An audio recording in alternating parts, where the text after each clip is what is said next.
You know, I saw one of the most disrespectful polls I think I've ever seen MLB come out with a few weeks ago. The poll was on the next 10 World Series matchups. And guess where the Astros landed on one of those matchups? In 0 out of 10 of them. Now, MLB, I don't know how many times we have to teach you this lesson, old man, but it's okay. Keep disrespecting the Astros and their organization.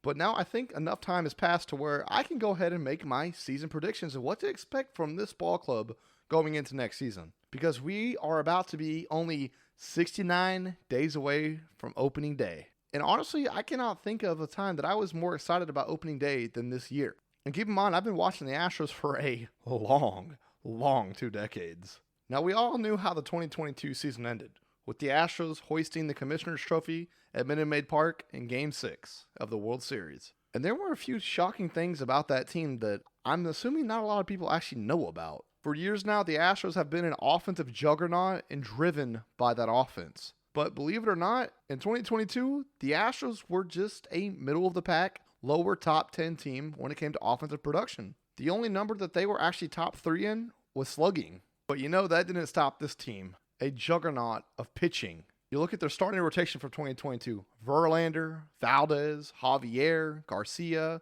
Hunter Brown, Jose Urquidy.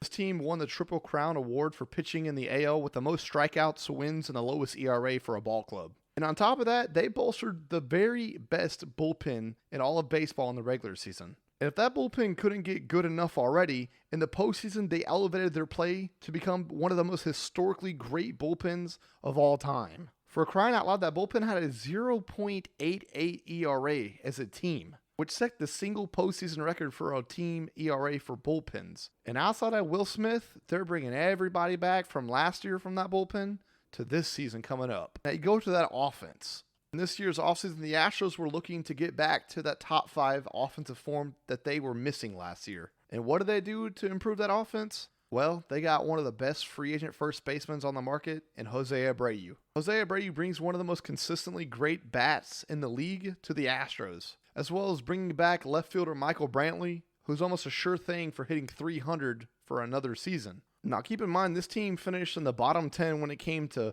on-base percentage, when it came to OPS, when it came to team batting average. And for this group and this organization, that's really foreign to them. But with Yordan Alvarez soon to be entering his prime of his career, Kyle Tucker in the middle of his prime, Jeremy Pena with another year to continue to develop, the best second baseman in all the league with Jose Altuve, and that beast over there at third base and Alex Bregman. I wouldn't be surprised at all if this team gets back in the top 5 when it comes to on-base percentage, team batting average, and OPS, along with the already impressive slugging numbers that they put up. Now, although this pitching staff lost Justin Verlander in free agency, they still have a top 10 pitcher in Framber Valdez and a top 15 pitcher in Christian Javier. They're going to have a rising star in Hunter Brown and the reliable arms of Jose Urquidy and Luis Garcia. I wouldn't be surprised at all if this Astros rotation finishes top 3, top 5 in every single category in Major League Baseball, from ERA all the way to wins and strikeouts. But the few things I wouldn't expect from this rotation again is to finish number 1 in things like wins, ERA,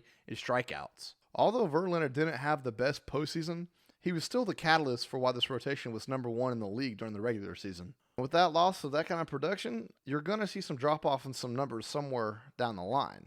Now, as far as total wins go for this organization, they won 106 last year. And a lot of people, if not most people, crown this team of 2022 as the best team in Astros history. Now, record-wise and results-wise, yes, that team was the best in Astros history.